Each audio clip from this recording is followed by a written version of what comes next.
Alright guys, welcome back to another video, and as you guys can see, the drag car is done. Now, I did say in a few videos I was going to do a full build video with this car, but I'd started filming it and I just didn't like the direction in which it was going, so I ended up just building the car off camera because I have a feeling the video would not have been that good, and I'm not trying to waste anybody's time. So I will tell you though about my experience building the car, and I actually had a few issues with it, and I'll go over that in just a second. So as you guys can see, everything is pretty much finished.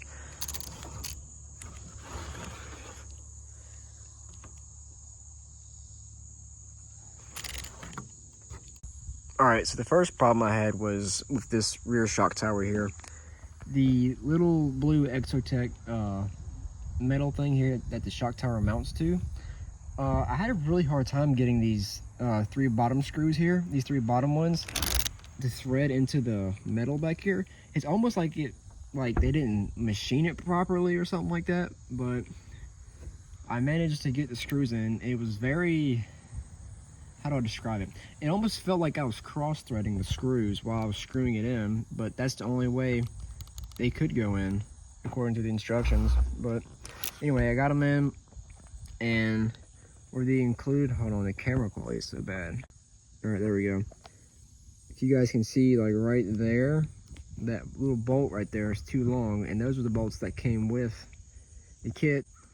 So I ended up having to grind some of the motor plate away so the screw could fit, but that's not really that big of a deal though.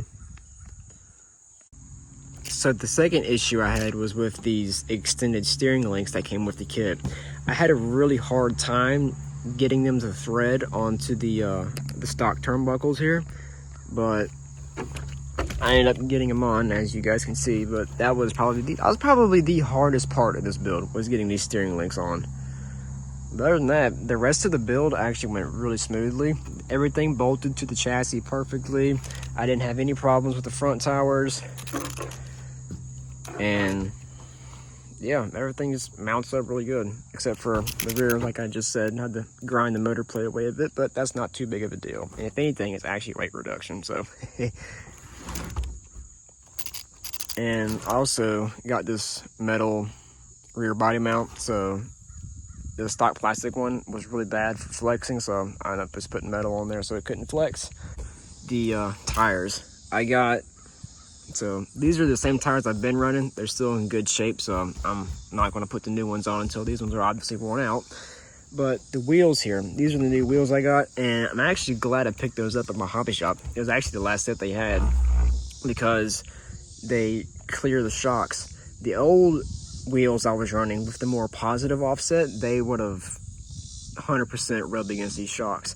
And speaking of rubbing, one of my friends came over and I was showing him the build, and he pointed out that the spring here is kind of making contact with this link right here. So I'm gonna leave it for now, but if it gives me any problems, all I'm gonna do is probably just grind away at the end of this plastic link right here, and that should fix the problem. And as you guys can see, I went back with the Corvette body because this is like one of the best bodies you can use for these little cars. Well, that's what I hear anyway. But I've had good runs with my old body, the purple one I had back in the day. Well, it wasn't that long ago, it was like last year, but I actually ended up making a mistake on the windows. So I got a little too excited to paint this body, right?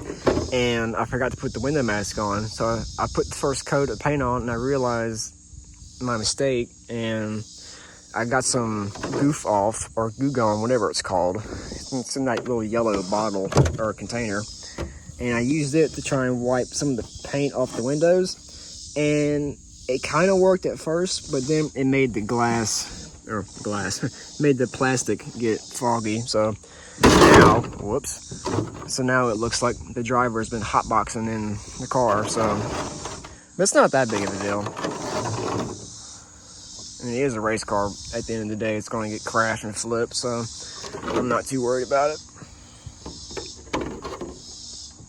So yeah, guys, I appreciate you all watching to the end of the video. The next video with this car will be its first shakedown run on the new chassis, and I got a new location. I think it's going to work out really well, so stay tuned for that.